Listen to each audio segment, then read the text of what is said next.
नमस्कार, मैं आपके साथ विभा उपाध्याय। म्यांमार में भूकंप के बाद हर तरफ सिर्फ तबाही का ही मंजर है। भीषण तबाही ने जैसे म्यांमार के लोगों को झकझोर दिया। 1644 से ज्यादा लोगों की मौत हो चुकी है। ये वो आंकड़े हैं जो सरकारी तौर पर जारी किए गए। अब भी मृतकों की संख्या बढ़ने की आशंका है। आलम यह है कि लोगों के लिए अस्पतालों में जगह कम पड़ रही है, सड़कों पर ही उनका इलाज किया जा रहा है। भारत ने भी संकट की इस घड़ी में मदद के हाथ आगे बढ़ाए हैं। म्यांमार में आए 7.7 तीव्रता के भूकंप में तीसरे दिन भी इमारतों के मलबे से शवों को निकाला जा रहा है। सवाल ये कि जो लोग इस मलबे में दबे हुए हैं, हर बढ़ते दिन के साथ उनके बचने की संभावनाएं कम होती जा रही हैं और इसीलिए उनके अपने उन्हें इस मलबे में तलाशते, रोते, बिलखते नजर आते हैं।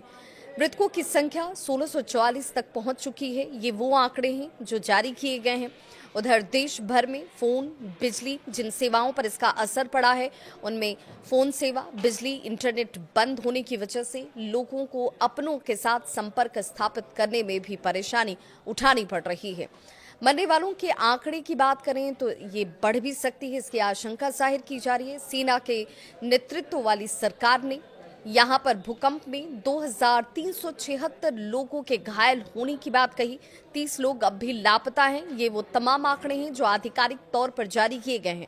शुक्रवार को भूकंप का तेज झटका, जिसमें 7.7 तीव्रता के बाद ये पूरा म्यांमार का जो इलाका है, जहां इमारतें जमीन पर धराशायी होकर गिरती नजर आई, जहां पर बड़ी बड़ी इमारतों के मलबे अब ढेर के तौर पर नजर आते हैं और इस ढेर से जिंदगी को बचाने की जद्दोजहद जारी है।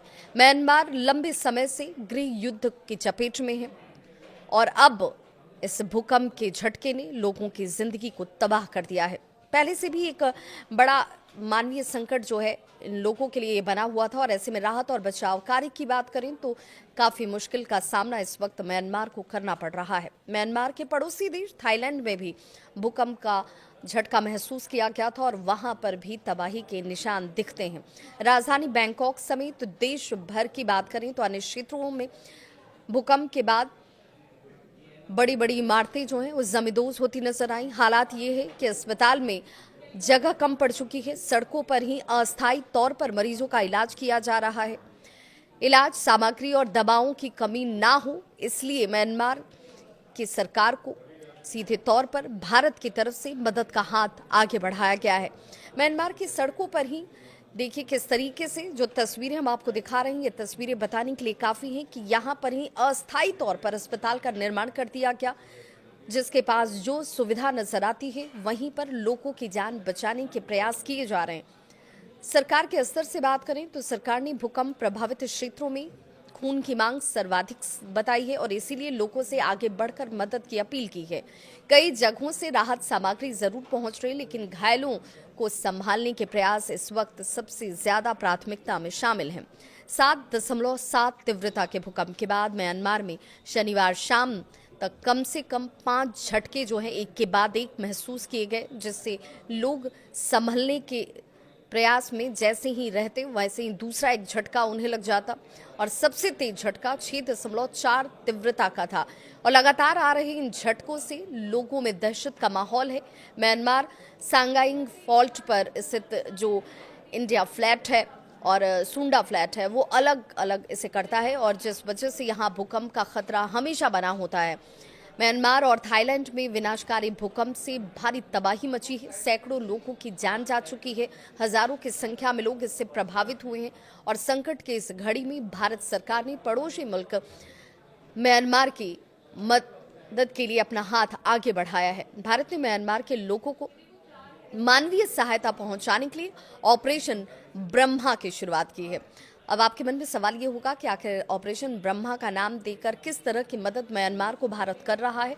तो आपको बताते चलें, इसके तहत वायुसेना के विमान से राहत सामग्री यांगून तक भेजी गई है। ये कोई पहला मौका भी नहीं है जब भारत ने इस तरह के आपदा के वक्त में, जब प्रकृति का रौद्र रूप नजर आया हो, वहां पर अपने पड़ोसी मुल्क के लिए राहत और सामग्री पहुंचाने का काम किया हो, मदद का हाथ आगे बढ़ाया हो और इसीलिए ऑपरेशन ब्रह्मा के तहत ये मदद की जा रही है।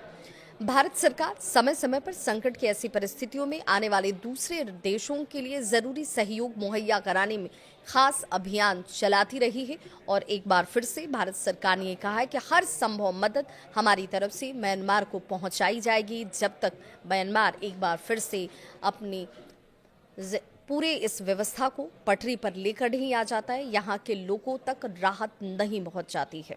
इस खबर पर क्या है आपकी राय, बताइएगा जरूर। मैं आपकी होस्ट और दोस्त विभा।